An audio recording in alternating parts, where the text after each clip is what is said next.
पे बोल रहे होते हैं, स्थगित कर दिया जाता है सदन। कभी पीछे से कोई कंधा पकड़ता है, कभी कोई पकड़ता है, हाथ नीचे कर देता है कोई मुख्यमंत्री का। कोई अचानक से सीएम का ओथ लेने के बाद तो उनकी इच्छा नहीं जगी होगी।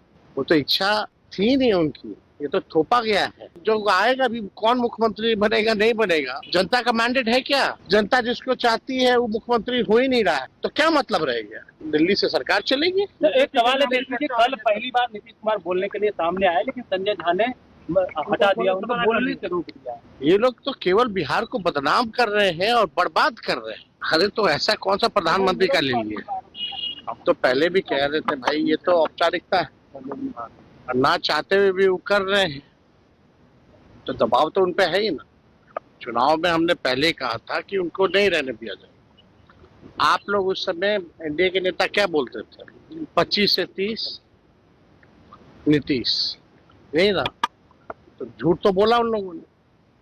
बात सवाल ये है, इतना सारा डॉक्टर हैं, लेकिन कोई सब लोग काउंटर तो झूठ कोई हाथ खींचता है, कभी कोई पैक पकड़ता है, कभी कोई कुर्ता खींचता है। मुख्यमंत्री भाषण देते हैं, लाइन कट जाता है। मुख्यमंत्री सदन में बोल रहे होते हैं, स्थगित कर दिया जाता है सदन। कभी पीछे से कोई कंधा पकड़ता है, कभी कोई पकड़ता है, हाथ नीचे कर देता है कोई मुख्यमंत्री का। कोई अचानक से सीएम का ओथ लेने के बाद तो उनकी इच्छा नहीं जगी होगी। वो तो इच्छा थी नहीं उनकी, ये तो थोपा गया है। जो आएगा भी कौन मुख्यमंत्री बनेगा नहीं बनेगा, जनता का मैंडेट है क्या? जनता जिसको चाहती है वो मुख्यमंत्री हो ही नहीं रहा है, तो क्या मतलब रहेगा? दिल्ली से सरकार चलेगी। तो एक सवाल है देखिए कि कल पहली बार नीतीश कुमार बोलने के लिए सामने आए, लेकिन संजय झा ने हटा दिया, उनको बोलने से रोक दिया। ये लोग तो केवल बिहार को बदनाम कर रहे हैं और बर्बाद कर रहे हैं। अरे तो ऐसा कौन सा प्रधानमंत्री का ले लिए? अब तो पहले भी कह रहे थे भाई ये तो औपचारिकता है, और ना चाहते हुए भी वो कर रहे हैं, तो दबाव तो उनपे है ही ना। चुनाव में हमने पहले कहा था कि उनको नहीं रहने दिया जाए।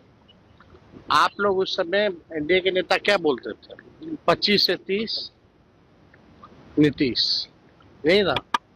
तो झूठ तो बोला उन लोगों ने। बात सवाल ये है, कितना बड़ा मैंडेट के बाद भी सरकार में परिवर्तन किया जा रहा है, आखिर क्यों? यही इच्छा होती तो वो चुनाव से पहले भी तो बोल सकते थे। कोई अचानक से सीएम का ओथ लेने के बाद तो उनकी इच्छा नहीं जगी होगी। वो तो इच्छा थी नहीं उनकी, ये तो थोपा गया है। जो बातें आ रही है, तो हम लोग पूरी तरीके से जो है वो क्या करते हैं नहीं करते। लेकिन असली सवाल है कि भाई बिहार की स्थिति क्या है? बिहार की स्थिति आप समझ जाइए कितना बद से बदतर होता जा रहा है। कानून व्यवस्था हो, चिकित्सा का हो, शिक्षा का हो, किसानों का हो, गरीबी का हो, या महंगाई का हो, या पलायन का हो, लोग परेशान है कि नहीं? आप समझ रहे हैं कितने बड़े तादाद में लोग जो है बाहर रहने वाले जो मजदूर हैं, जो पलायन कर रहे थे, वापस आ रहे हैं बिहार। गैस की किल्लतों की वजह से नौकरी पे आंच आई हुई है। उसके लिए बिहार की सरकार ने कोई व्यवस्था की है क्या? कोई चर्चा की है क्या?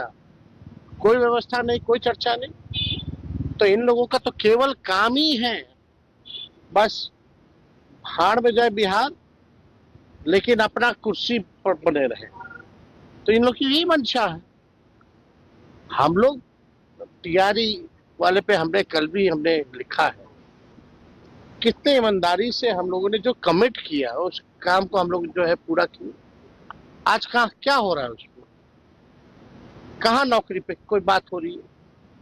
तो ये लोग काम करने वाले थोड़ी है। ये लोग तो केवल बिहार को बदनाम कर रहे हैं और बर्बाद कर रहे हैं पूरी तरीके से। अब बताइए, सरकार आएगा तो जो आएगा भी कौन मुख्यमंत्री बनेगा नहीं बनेगा, जनता का मैंडेट है क्या? बिना जनता तो किस बात प्रकार का लोकतंत्र है भाई? का मैंडेट ही नहीं। जनता जिसको चाहती है वो मुख्यमंत्री हो ही नहीं रहा है, तो क्या मतलब रहेगा? तो अब जो भी बनेगा वो दिल्ली से सरकार चलेगी। तो एक सवाल है देखिए कि कल पहली बार नीतीश कुमार बोलने के लिए सामने आए, लेकिन संजय झा ने